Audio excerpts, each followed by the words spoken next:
And welcome to the Turns Out podcast. I'm your host, Julian Camacho, a.k.a. Jules. And with me is my best friend since middle school, literally my best friend since middle school, Diego, the Dominican Wonderboy, Abreu. Say hello. Yo, yo, yo. What's up, peoples? People in America. Yeah, that's right. You calling from the islands, islands, right? Baby. Nice. From the beach. What's up? You want to do a little shout out to the hotel where you're coming at? Or the resort? You know, not really. Not really. All right, cool. Hey, you know what? What did they ever do for you? What did they ever do? The career. Anyway, so for this episode, just to give you a little background, me and Diego have been best friends since middle school, and that's right. From very early on, we kind of talked about, especially with the release of the manual, we talked about a real possibility of a zombie invasion. In fact, I think we believe that it's inevitable, and this is way before all the 2012 hype started coming around and before the bath salts. But we're noticing that there is an upward cultural trend, and people are finally starting to take this threat seriously. This is finally. Well, like you said, dude, we've been preparing for this for years. Mentally. Oh, absolutely. And physically. I mean, mentally and physically. I mean, we were talking about, like, you know, what's the best shelter to fortify? What are the best weapons in terms of, like, long range attacks and you know, the lack of need to reload. You know, so I actually was thinking recently, dude. You know how most people have, like, the machete and the shotgun kind of combo? Yeah, that's usually what's considered to be the best anti-zombie combo. That right, because you could spread, and like with the shotgun shells, you can have some spread action. You can scatter them away, and then with the machete, which you never run out of bullets on a machete, you can just, you know, go for the headshots. But I was also thinking a spear would probably be the best melee weapon to go with the you know, with the shotgun, and possibly also like a Beretta on your leg or on the back. I would on the back of your belt. I would amend that. You know, for having a, you know, like a pole arm weapon, but a spear, you know, it's got too fine of a point, and it's too on one end. Now, if you had a scythe, now we're talking zombie weapon, man. Scythe is good because you can, or even like you could just like swing and take their fucking heads off, which is the point if you're fighting a zombie. With a spear, what are you gonna do? Stab them in the pelvis? No, you stab them in the eye or the face. Yeah, but they don't. You let the. Yeah, okay. yeah. If you puncture the brain, if you get a good zombie shot, yeah, you're right. But you have to be very good. Oh, dude! Plus, you're training. But don't get me wrong, dude. We got to train while we're hiding in the shelter. We're not just sitting there watching reruns of the Borgia, which I want to talk about later. Absolutely. But I'm saying hopefully that, at this like, point we'll have gathered some like horses or something to transport us around, and right. we'll have trained, you know, like riding by on the horses and just being able to lunge our spear at the zombie's face and do that. But what I'm saying is, if you're on the ground and without, you know, any kind of force behind you or like a wall to, you know, fucking shove that spear through them, it's gonna be a little difficult getting that spear all the way through the skull into the brain. Well, it's my understanding that all you got to do is puncture the brain to take them out, hence like the pen to the eyeball. And what I like about the spear is you got distance, and with the scythe, you can actually like hook them wrong and like pull them towards you, and you're kind of fucked a bit. Like if you don't have a clean technique to, you know, just like swipe their heads off, dude, you got problems. Let's be Whereas honest. A spear, you know, you push them. You're literally using it like kind of the way like they got those dog collars on a stick where you can keep their distance. Yeah. You know, that kind of thing. So I think I don't know. I feel like if as long as you have like the proper 300 Spartan training to just, you know, spear to the heads. And remember, zombies aren't like, you know, methodical in any way. They're just savagely going for your brains and blood. So you better just like, you know, if you keep a proper distance and you got some wherewithal, I think you got yourself a pretty efficient, solid weapon there. I'm not going to doubt that it's a good weapon. It is a good weapon But I think on the family of pole arms or spear weapons and stuff like that, a scythe, and again we're talking, 3 years down the line when we've been battle hardened to like a group of veterans that trains all day with weapons and shit. But hold on, let me get this out there. Sure. If we're both trained equally, right? You're trained as a master in the spear, and I'm trained as a master in the scythe. I think with a mass of zombies, I could take out like 6 heads with one swipe, while you're been like, fucking poking them in the eye and shit. Now another great weapon would be a fucking like battle axe or an axe in general.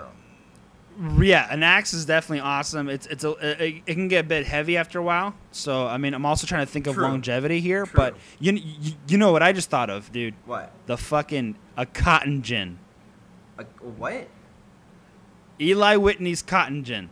I don't know if you've ever seen these things before, but they're basically like 2 bent scythes, and you kind of like you shift them back and forth on the lever, and it's like these huge kind of like scissor simple machine type things, but they're huge, and they're using to gin some cotton, but in this way, you can basically almost kind of like curve scissor your way through a zombie horde. True. And I think that like if you can pull a picture of a cotton gin, I think that would actually be the fucking sickest weapon against the zombies. And so the reason why we bring all of this up is because of what's been happening lately. I'm sure by now everyone's privy to what's happening in the news, but there's been some issues with apparently bath salts. Fucking bath salts, man.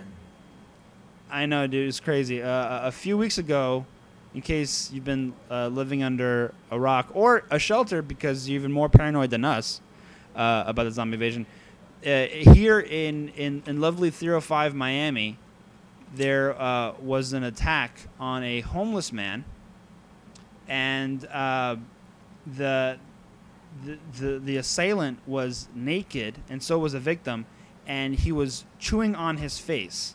The cops showed up, told him to stop repeatedly, and he literally just growled at them and continued to eat in the face. The cops didn't know what to do, and they ended up shooting him dead. And but they took it. Apparently, it took several shots. Yeah, and that's the thing that scares me. I still think that the cop could have fucking tasered him, dude. Could have tasered him, dude. I mean, a taser. I think he was scared. The guy was fucking freaked out. He saw the guy was eating another guy's face. He was like, I'm not taking any chances. In fact, dude, if I were that cop, I'd probably do the same fucking thing. I'm not going to lie, dude. Better safe than sorry is what I always say. Also, if I were the cop, I probably would have shot the other guy just to make sure that the infection ends there. Well, I don't think they were. I don't think they talked about it, but no. Well, yeah, I guess. When they said that he survived barely, now he's in extremely critical condition and he's in the hospital right now, I think. I've seen the pictures. They're fucking crazy. Right. Dude, I didn't even want to see the pictures. I heard that's all that's left of him is his goatee. And literally what I was like his T-zone and his face is completely gone. He's got no eyes. No eyebrows, no forehead, no nose. It's Jesus gruesome, Christ, dude. No cheeks. Yeah, no. But that's just the preliminary surgery. I'm sure they'll be able to get like some sort of skin graft or something going on later. And the guy's homeless too, so I'm not sure if he's insured. So if they do that, he's definitely not insured. I mean, but because of the publicity of the case, I'm sure he'd be able to public support. You're told, donors and shit. But this reminds me of the lady who got her face ripped off by a chimp. The monkey, or the lady who got her face bit off by a dog. They were able to do like a full face transplant, and while she still looks, like something happened to her face, she doesn't look like she has no face. Right, at least she's human. Face. I want to dog. I want to take her face off. Yeah, dude. I just saw Ghost Rider yesterday because I had some time to kill and I couldn't finish it. Like I fast forwarded the middle chunk and just watched like the end, and I'm like, man, what the hell is Kieran Hins and Idris Elba doing in this movie? Dude, I've seen a couple really bad movies with famous people recently. Let me ask you about one, because I don't know the name of this one, but I'm sure you know the name of it. Also starring Nicolas Cage. Ridiculous action movie where, I don't know, he's like this badass sent back from hell because his daughter had joined like a hell cult, and she got killed, and like this cult leader kidnapped her kid and was going to sacrifice the kid to... The bees? Is this the bees to the face? The what? Bees to the face? Not the bees! That movie? No. That's like The Wicker Man. That's Wicker Man. Okay, I thought you were talking about Wicker Man. Right? No, this one... Oh, you're talking about Drive Angry. I think it's Drive Angry. It also has William Fichtner. Well, is that the... Who's that guy again? The guy, the bank manager from The Dark Knight. He's the bad guy. Yeah. Oh, he's not really the bad guy. He's the bad guy for most. He's not the main bad guy for most of the movie, and then at the end of the movie, they're like both riding to hell together. Who's the guy running the show? Well, I'm saying the bad guy ends up being like the cult leader. But the Fichtner and Nicolas Cage end up teaming up at the end of the movie. Oh, that sounds pretty cool. Well, I like that idea, except Nicolas Cage fucking sucks. It's a ridiculous movie. It's fucking nuts. And another one I saw that's really, really bad, but has a lot of famous people in it, has The Rock and Billy Bob Thornton. Have you seen this one? It's called Faster. Yes, and it looks terrible. It is absolutely terrible. Can I describe the plot for you really quick? The Rock stole a bunch of money, and then Billy Bob Thornton and his gang of cops go jack him, and they pretty much kill his brother and all that shit. Killed his brother, bro. They killed his brother and shot him in the head, but the bullet like went through his cheekbone or some fucking crazy bullshit like that. And so The Rock, they declare him dead, and he wakes up in the morgue. And then they're like, "Holy shit, you're alive!" He goes to jail and he gets out and all that shit, and then he goes on a mission to revenge against all the cops who jacked him. Now, where this movie goes kind of weird is that one of the subplots is that the Billy Bob Thornton character, who you're not supposed to know is the bad guy until the end of the movie because he's a cop and he's investigating it, goes on and hires an assassin, like this British guy assassin. It's an entirely unnecessary subplot that makes no sense to the movie whatsoever. Like, there's this, everything I just told you about the movie is going on, plus there's a British assassin going after The Rock, and it's nuts. It's probably remnants of the first draft, most likely. Yeah, I don't know. It was just a really bad, terrible, I was like, wait. The Rock's Echo. in this fucking Billy Bob? Echo? Echo's in it, right? Echo from Lost. Yes, he plays a role in this movie where he's like, "God, forgive me for my sins." Oh God. Yeah. I don't know what's more sad, the fact that these movies are still getting made, or the fact that I know all their titles and most of the cast. I saw another one too yesterday with Cuba Gooding Jr., where he plays this cop. It's fucking ridiculous. It's called Sacrifice. It's like Dark Blue. Like that. Yeah, dude. It's exactly. It's like a very dark cop movie where he kills a bunch of people. Oh, and fucking Christian Slater's in it too as a priest. Yep. Ridiculous. Yeah, that sounds terrible. Straight to DVD kind of fucking quality movies. Oh, totally. The one actor who I do like in that movie though is Kim Coates from Sons of Anarchy. Twig from Sons of Anarchy. Yeah. Yeah, he's also in that. Yeah, I saw a trailer for Sacrifice. What role does he play in this movie? I don't remember. I just remember seeing a clip of him. I think he was either a fellow cop or a dealer. I don't know what he was. I don't think Kim Coates could play cops with that hair and that facial hair. Yeah. But yeah, dude, it's man, I'm just like, yeah, so many goddamn shitty movies. Your movie isn't shitty. Which one? Fucking. I was gonna bring this up as a shitty segue, but I saw 28 Days Later the other day, and 28 Days Later? Man, 28 Days Later, yeah. Awesome. And it's so well shot, even though it's like on a shitty like webcam looking thing. Because back then, digital was still kind of working its way it was pre DSLR days. They shot those on Canon XL1s. Oh, was it? Yeah, the opening scene and awesome. everything in London. Yeah, and that the whole point of shooting on digital was purely for the ability to empty out the streets like quickly, and be able to shoot on like 28 XL1s and just do it. Right. Oh boy, I'm getting a call from Avner. He like never calls me except when I'm busy. Yeah. But he's a good guy. I'm probably gonna have a podcast with him pretty soon. Yeah. But the reason I bring that up is because like I was thinking like, look, I'm not an idiot. I don't believe that hell's gonna run out of space, and that's why people are gonna rise up from the dead to eat our brains. But 20 days later, it would be some sort of viral infection. It's very believable, actually, dude. Have you heard about these like bacteria and fucking ants and insects and shit? It's exactly what I was gonna bring up. Like takes over your brain and shit, and like it's actually really fucking scary. Like if you look at pictures after the bacterial infection has fully taken over, these things look nuts. I'm amazed that somebody hasn't taken that idea and applied it to the zombie trope. I think that would be really fucking cool and believable, and it would scare the shit out of me. Like if someone managed to weaponize that kind of bacterial infection, spread it massively, and infect the population. That'd be nuts. You've heard my I'm not sure if you heard my crazy crackpot conspiracy theory, but I believe this whole bath salts thing and the fact that it's still legal.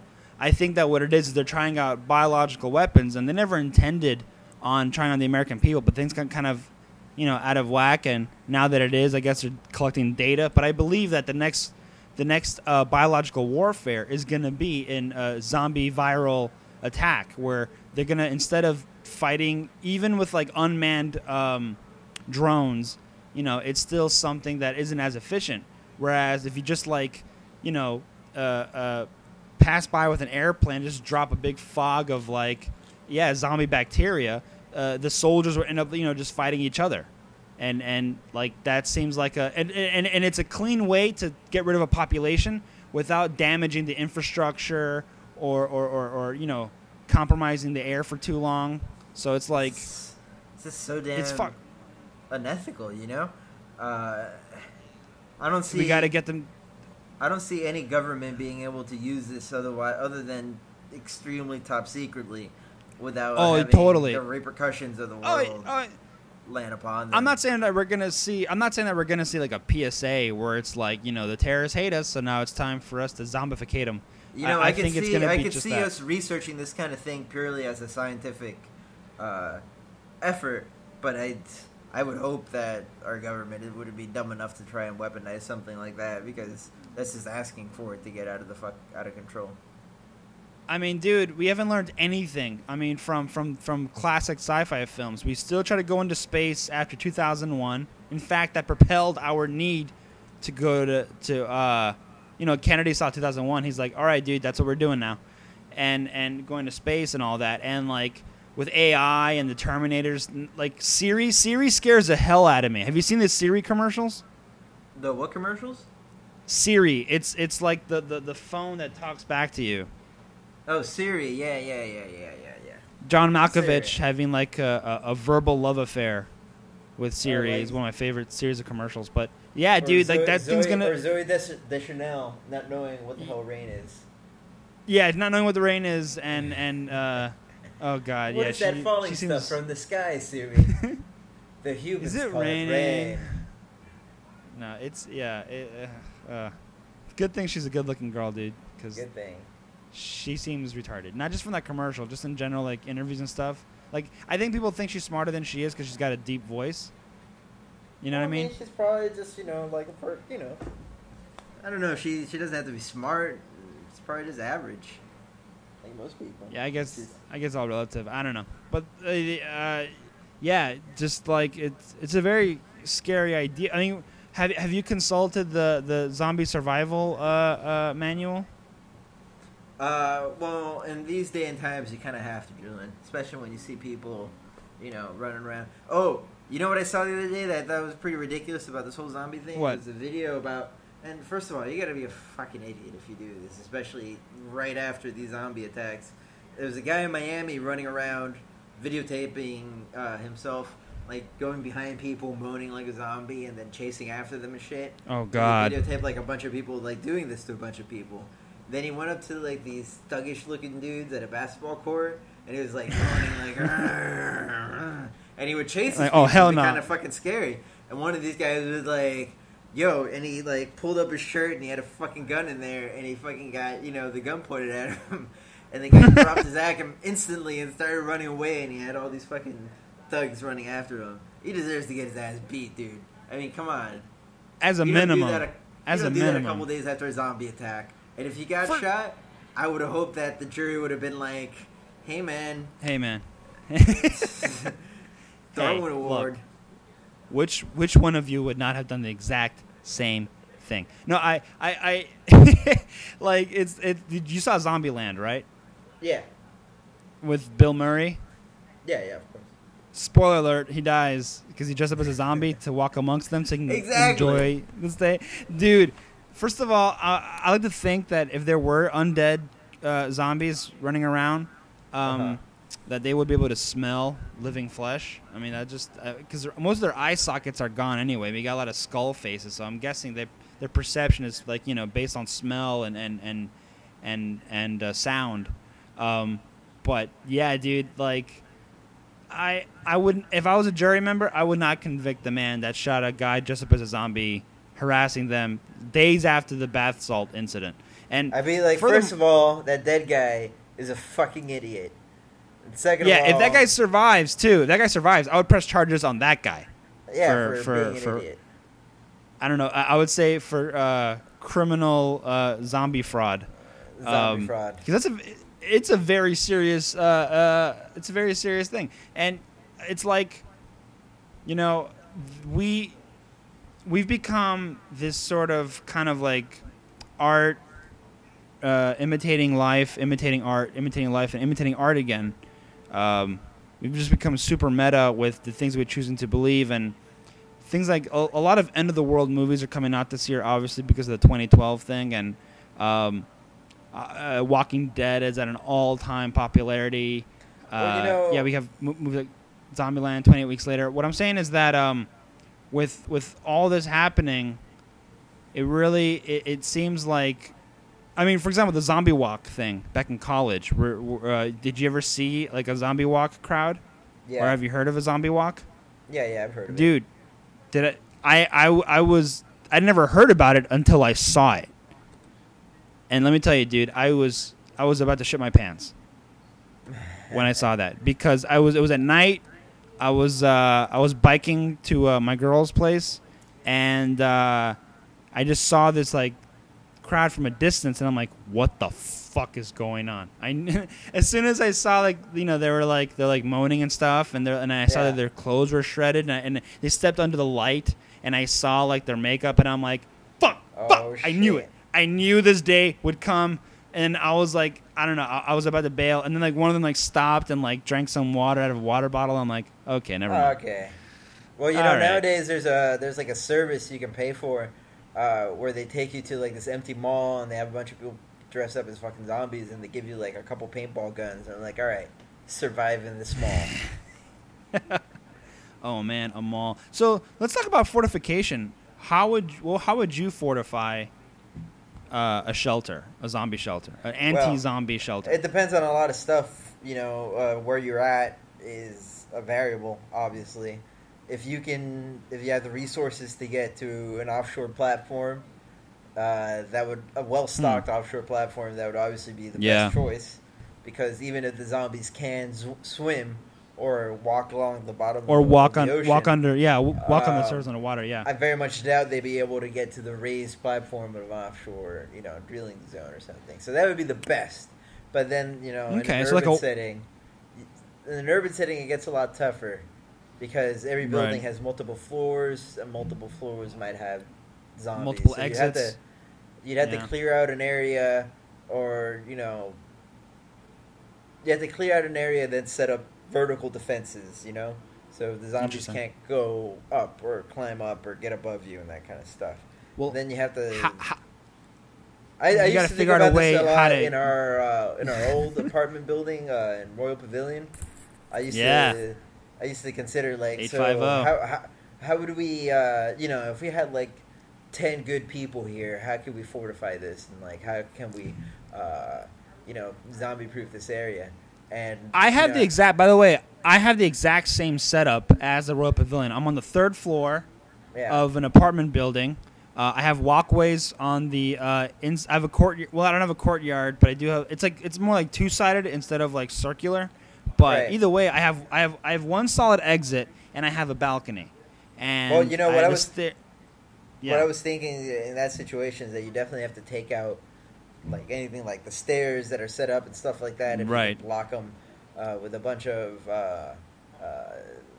garbage or whatever shopping the carts. Fuck. Or if you can I was thinking shopping carts like in 28. Well, I can't. That shit's concrete. But I was thinking of like just barricading the fuck out of them with a lot of shopping carts. And you have to make your own way to get up and down by using some sort of rope ladder or something like that. Some kind of way rope ladder that you can get up and take with you, because you don't want the entrance to your stronghold to be accessible.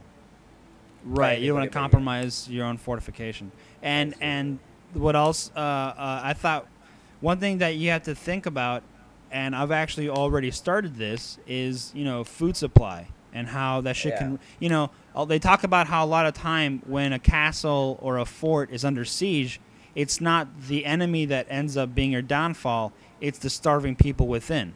So, I was actually it'd be very ironic if you got a bunch of guys inside a fortified shelter against zombies, but then out of desperation, he got to turn to cannibalism.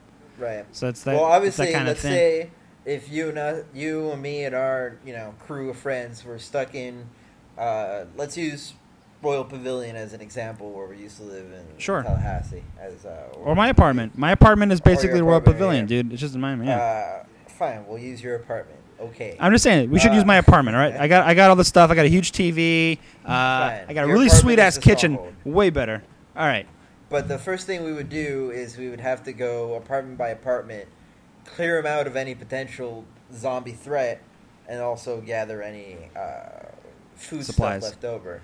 And that's actually, I was gonna say, my neighbors are all old, so if they were zombified, taking them out shouldn't be too difficult because most of them have brittle bones and they use walkers and stuff. Right. So that another reason why my apartment would be ideal. But please go on. Fine. We would have to sort the food out by perishable and non-perishable, and eat the meat and stuff first, and then eventually we'd be on canned food and hot dogs. Yeah, and dried and canned food. I actually also the reason why I bring up food is because I'm gonna start to grow a garden in my balcony, and I'm gonna start with oregano and tomatoes. That's good. And cilantro. Man. Yeah. So I think that it's gonna be huge. Also for an irrigation system, since Miami rains all the fucking time, we can get like buckets on the roof. Just like in 20 days later, and then we can start harvesting water that way. In fact, you can get some sort of system on the roof that gathers rainwater and all that shit and brings it all the way straight to your apartment. I was gonna say, we make like a funnel maybe that it all leads to, and then make drill like a 1/4-inch hole with like a PVC pipe, and then we can make kind of like a makeshift faucet. And just use gravity as a pressure because I can access the roof from outside my apartment, but I never want to have to open that front door with the risk of of zombie exposure.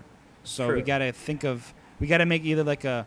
But then again, the other thing is I was thinking just now, like if we make like a sunroof or like a roof access already in my apartment, we also run the risk of them getting that same access, and then. But I don't know. Do you think zombies can like climb complex structures? Like if there was no ladder or stairs, could they can probably climb trees, no problem. It depends on the kind of zombie we're talking about. The traditional movie zombie, probably not. But if we're talking just about decaying, the fungal zombie, like the fungal insects, I think they can because these ants that are infected by this bacteria, they. So hold on a second. Is it a fungus or is it a bacteria? Oh, I guess you're right. It's a fungal. Well, I'm not asking to be a smartass. I ask because something's either fungal, bacterial, or viral, and each of them has different. They have you can use. They have different counter measurements. So like, well, if it's fungal, okay. Well then, dude, I think pneumonia should take care of that. Meaning, the cure to zombies or the best weapon against our zombies is in our pants. We gotta just pee on them. So you gotta what? If we can pee. Yeah, if we pee on the zombies, that should get rid of any kind of fungal infection. Not get rid of, but temporarily render it, enough. Render it useless enough to run away and stuff. Like here's pee in your eye.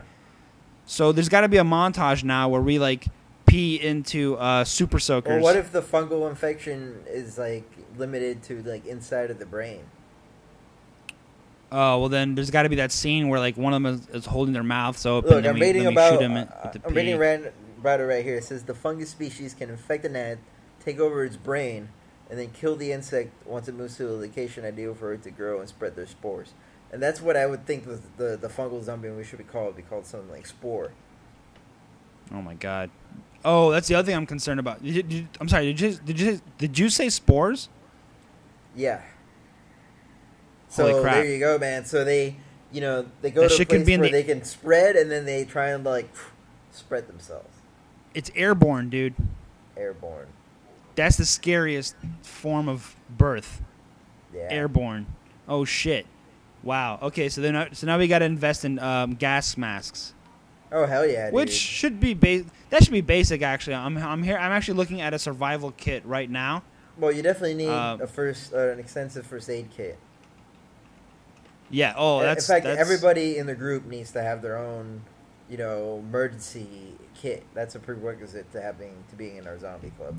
Let me read you down the list of, because there actually is on I think it's on eBay, an official zombie survival kit, and hold on, let me see if I can pull it up, but yeah, I remember it comes with a suitcase.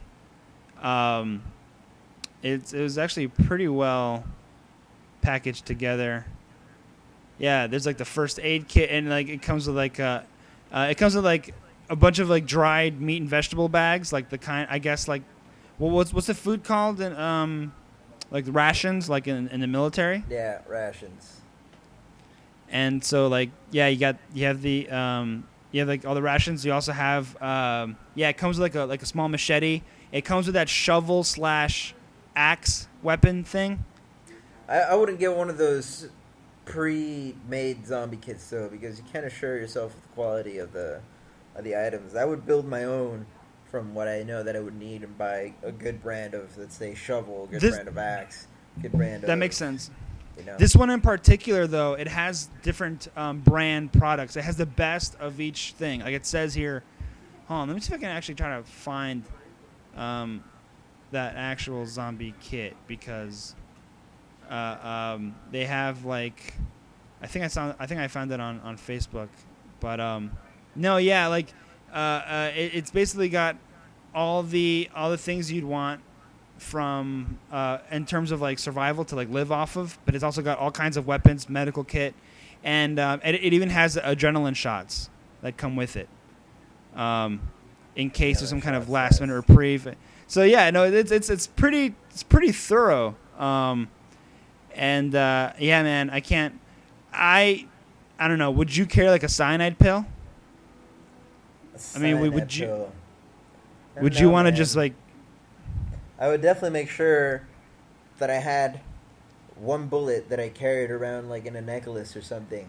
That nice. I'd be in the time of when it came time to it, I'd be all right, this is it. Poof, that'd be my. You know how I'd go out. How? Fucking, I'd have a bunch of I'd carry the Joker jacket with the grenades everywhere. Yeah. And the one with the single ripcord that all the pins are tied to. Right. If I would let the zombies surround me, and I'd give you guys all like a head start and just like pull that shit and do like the last do thing classic we see of self-sacrifice. is like a thumbs up from the zombie horde. Like, it's okay, guys. My time's done.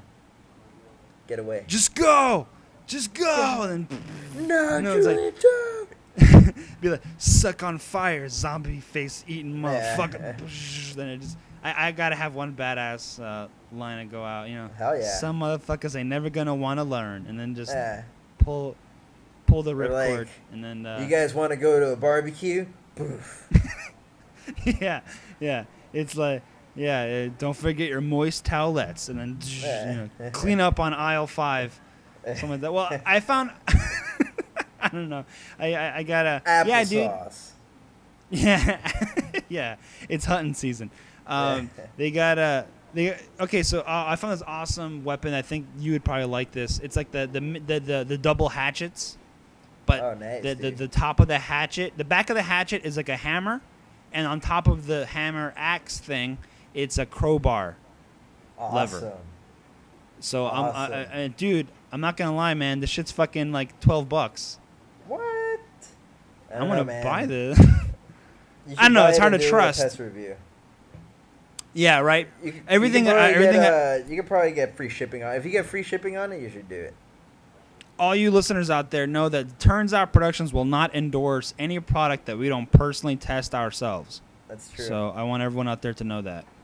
But speaking of awesome weapons, it reminds me of the episode of Borgias where Cesare is setting up his like undercover gang of badasses. Dude, that's so awesome subplot. I know, it is a really awesome subplot, and it's awesome when they lead them to like the armory and they look at a bunch of like awesome weapons that they're going to use to kill people with. They have like, I love the axe that you can throw at someone and then you're left with like a big knife. The fucking trident knife that you pop open and it's got like 2 daggers. What the fuck else did he show him? The Spanish garrote. Oh man, really fucking cool. That was one of the best scenes of the show, I think, right then. My favorite subplot of the entire series so far has been the whole vigilante kind of elite squad to to guerrilla warfare the opposition, the Sforzas, and I thought he was pissed when the Schwartzes took on the nunnery that was under Cesare's protection, and they raped all the fucking nuns. Yeah, dude, that's fucking Sforzas, dude. They got. I'm glad that we found a family more despicable than the Borgias. What I think one of the biggest accomplishments of that show is the fact that these are all terrible people, and I'm rooting for all of them. Yeah. You root for the Borgias because it's fucking Jeremy Irons who fucking rocks on this show. The Sforza, Jeremy Irons, dude, Jeremy Irons, dude. I'm so glad.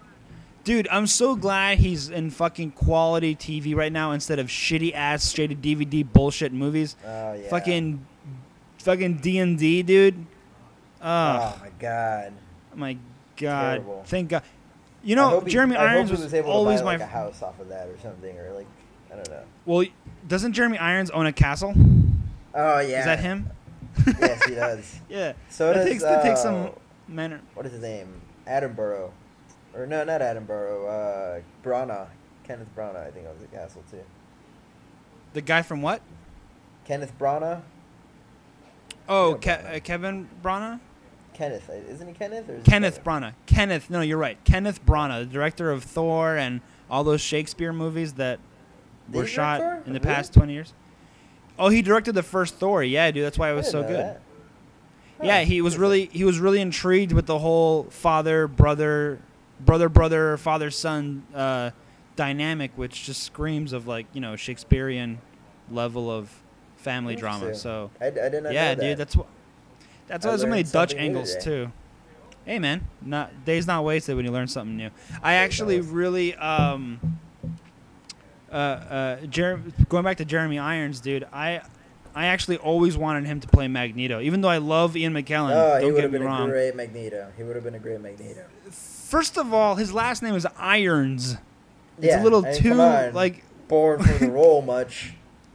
And he never ages. He's been 50 since. He looks good. Since he looks good. Yeah, dude, he looks great, and since like Die Hard with a Vengeance, he must be in his late 60s by now.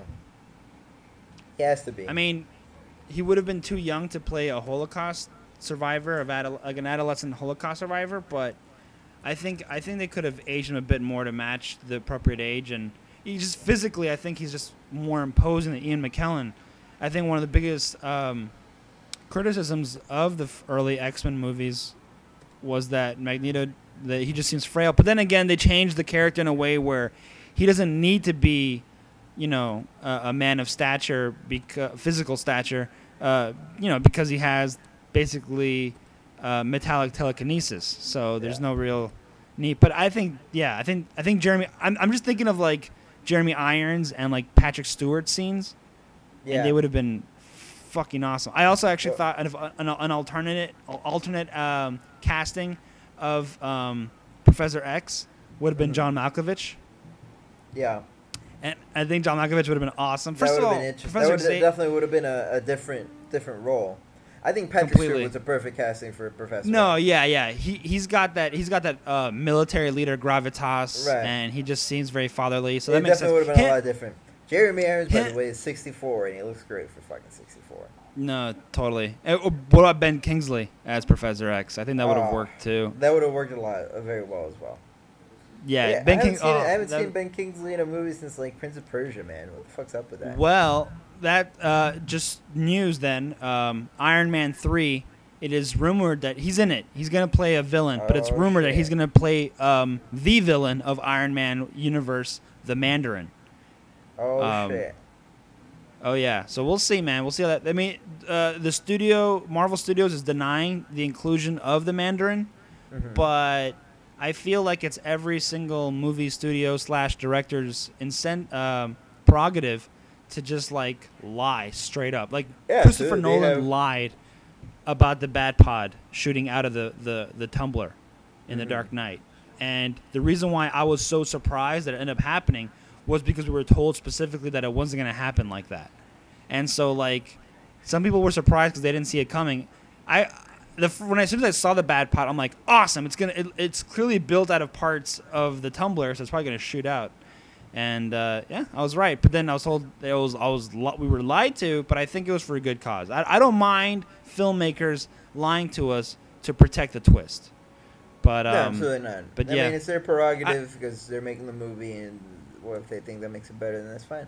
So I mean, and they just don't want people finding out shit. They don't want spoilers coming out. I would be pissed too if I was making an awesome movie and like leaks were fucking coming out of the movie.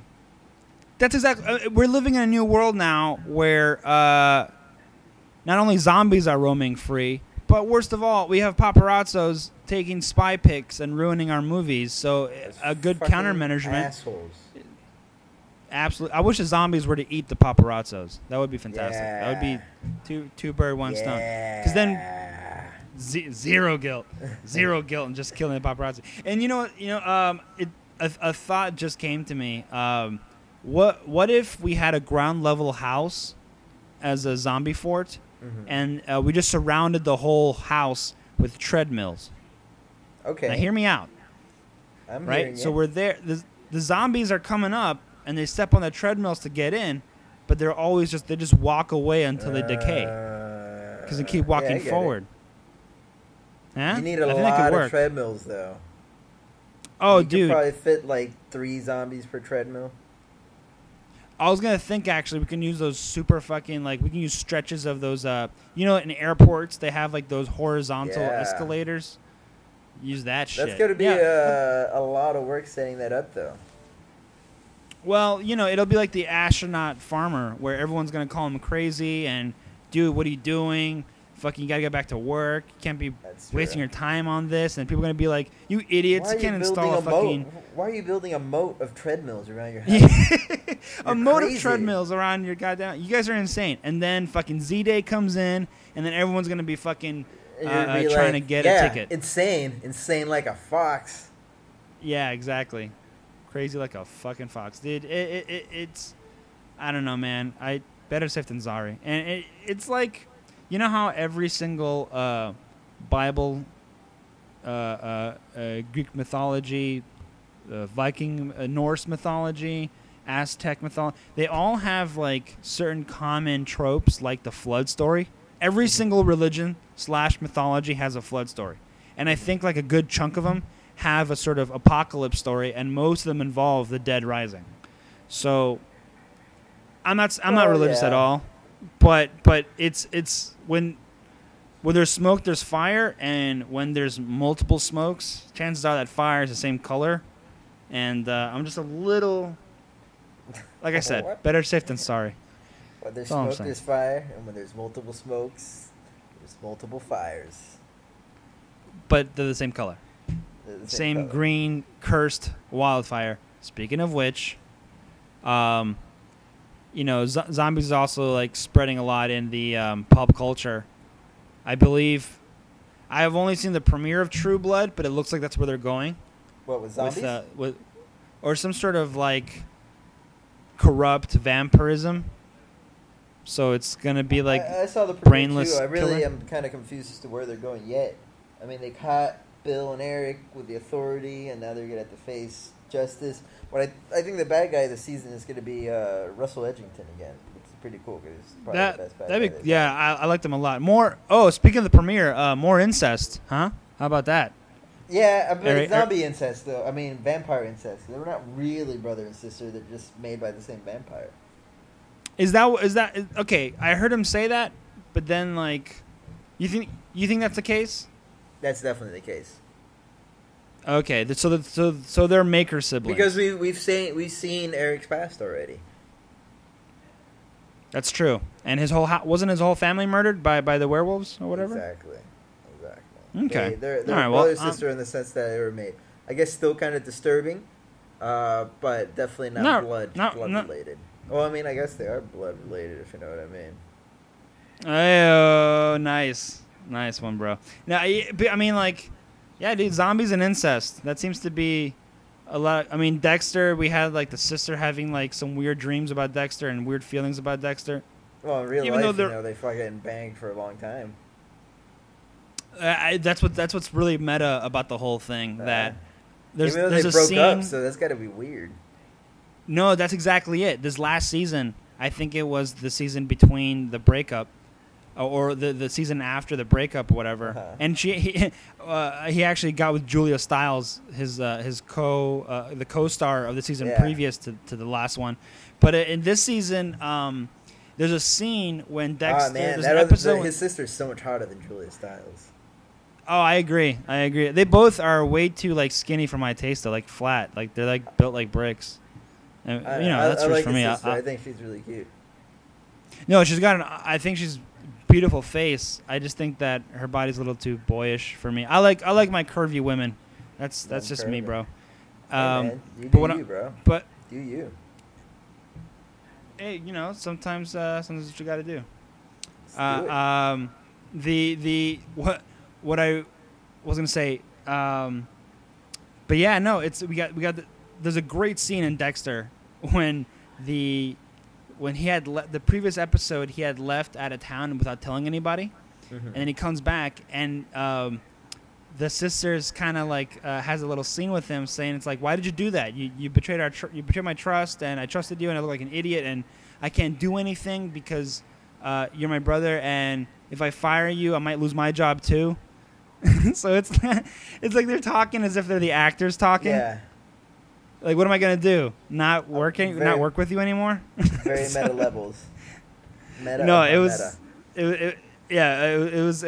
meta imitating meta, and it was just it was very entertaining. But I bring that up because, like I said, there's that. Of course, Game of Thrones, twincest. A lot of incest. Incest is hot, man. I mean, now incest is in. Yeah, I mean, it's fuck. Fucking the Borgias. The Borgias. There's a lot of Borgias. Undertone between Cesare and Lucretia. Yeah, Lucretia. Like, totally. What the fuck is up with that, man? I mean, that's straight up brother sister. Like it's even creepier because it's big brother little sister. Yeah. So it's like, ugh. Yeah, that for some reason that grosses me out more than twincest. Like first of all, and Cersei. fantastic world setting. This is history. So this gives you more of a sense like, oh, this is actually happening. Hello? No, yeah, totally. No, I'm here. And the no, I'm sorry about that. I just got a text from one of our listeners, grand prize winner. Yeah, there you go. So, dude, we might actually have to cut this shorter than usual, but I want to thank you so much for coming by through the interwebs, no problem, all the way from Dominican Republic. Fucking awesome, dude. Pleasure. So let's just to kind of take things in full circle. With all these cases of zombieism, we're skipping theoretics. Would you stay in Dominican Republic and try to fortify maybe one of the hotel rooms, or would you come stateside and try to gather resources? What would you do personally? I mean, if I had the option, I'd probably go to the States because, you don't be trapped on an island, bro. Trapped on an island, zombie infestation. Fuck that noise, dude. At least in the States, yeah, it'd be like, there's always hope. Like, all right, now we got to go to Denver. That's where the last survivors are. And when you get to Denver and find out that everybody else is a zombie, you hear another rumor like, get out to the Pacific Ocean. No, yeah, and also like, get to Canada. Then. I don't know, man. During times like these, I feel like during times like these, if the Z-Day were to come, I'd want to be with my homies. That's just me. I like to make. Also, most of my friends happen to be chefs, so I think in a time where, you need to learn. You need to start learning like a post-zombie skill, man. Oh, dude! You need to learn how to like fletch arrows or something. I'm not sure if you remember, bruh, but I got a patents and knighthood in archery. I'm pointing at it right now. It's all, it's good that you can, do archery, but you need to be able to make something like bows and arrows or, like knit clothing or, something useful to the group. Wow, dude. Well, first of all, I will be hosting the fort, first of all. So that in itself gives me a lot of privileges. And I would also be the one that would lay out the blueprints for the Home Alone style traps that we would lay out for the fucking zombies, dude. Okay. I'm coordinating this. I'm blue leader, dude. All right? But I need you to be my strong number 2 and back me up in case there's any kind of dissension or any people trying to break rank here. It's going to be very important, dude. Right. What I'm asking you is, would you join me? I'll join you, dude. Anytime. Excellent, anywhere. Bro. That's what I wanted to hear. Excellent. All right, dude. Well, thank you so much for coming by. I gotta head out. But all you out there, look, it's scary. I know, but this is a very possible reality, and we gotta be prepared. That's all. That's all there is to it. That's all, baby doll. That's it. Just be prepared. Hey, man. But you know what? In the post, it's not gonna be that bad. You know what I mean? If we still have running electricity, if we still have some resources, dude, I got every show ever. We can just marathon shit all the time. This gives a lot more time to catch up on any kind of comic books that we haven't gotten to, or books for even. A lot of old things that we don't appreciate anymore, like small talk and I don't know, fucking just indoor games, like when it's raining, the lights go out. Yeah, making like little toys out of potatoes, bacon fucking cookies. Paper airplanes. A lot of things just people don't do anymore because of all this technology. So who knows? Maybe this reset button might be a good thing. Yeah, exactly. Excellent. For those all right, who dude. Don't get turned into zombies. Well, hey, who knows? Maybe when you turn to a zombie. The other thing I wanted to say is maybe to zombies, humans just look like big, like walking, talking watermelons. And if that's the case, dude, that might be kind of delicious. Just eating on something. Whatever the point. The point is, dude, let's make a pact right now. If either of us turn into a zombie, if I turn into a zombie, don't kill me. I don't know if shackle I can do me, that, bro. Just take it. Right? Shackle me to years ago that if one of my friends ever became a zombie, that I wouldn't think twice about it, not even for a second. I would just shoot them in the face with not even a second of hesitation. That's a do the opposite of that for me though. Shackle me into a shed and feed me like chickens and shit, and then hopefully a cure will come by. And besides, it's still me down there, dude. Come on, don't be so heartless. No, I'm kidding. If I do turn into a zombie, dude, take me out. I don't want to be that shit. I don't want to be remembered that way. Man.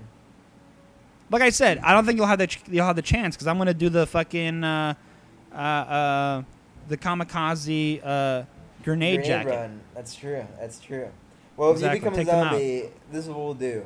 We'll like knock you out, take out all your teeth so you're harmless to us. And then we'll strap the zombie explosive chest to you, and we'll set you out amongst your zombie friends. And then when the time's right and you're amongst a horde, bam, we'll blow you the fuck up. Oh, a zombie double agent. I like that. Zombie double agent. You can get right into the midst of them. Double OZ. Double O brains. All right, cool, man. Well, so I had a great time. We should definitely do this again, hopefully. Me too, dude. Great times. Excellent. Awesome, dude. Well, in that case, I want to just thank everybody out there for listening. And, yes, please prepare for your sakes, for your family's sakes, for your friends' sakes. Do everything necessary. And, December 21st rolls around. Nothing happens. Great. Now you got a bunch of hurricane kit shit, which you're going to need anyway. So, with that, I want to thank everybody for listening. Diego, thank you so much for swinging by. No problem. And please, everyone, now more than ever, it's very important to hold fast and stay sharp. Stay strong.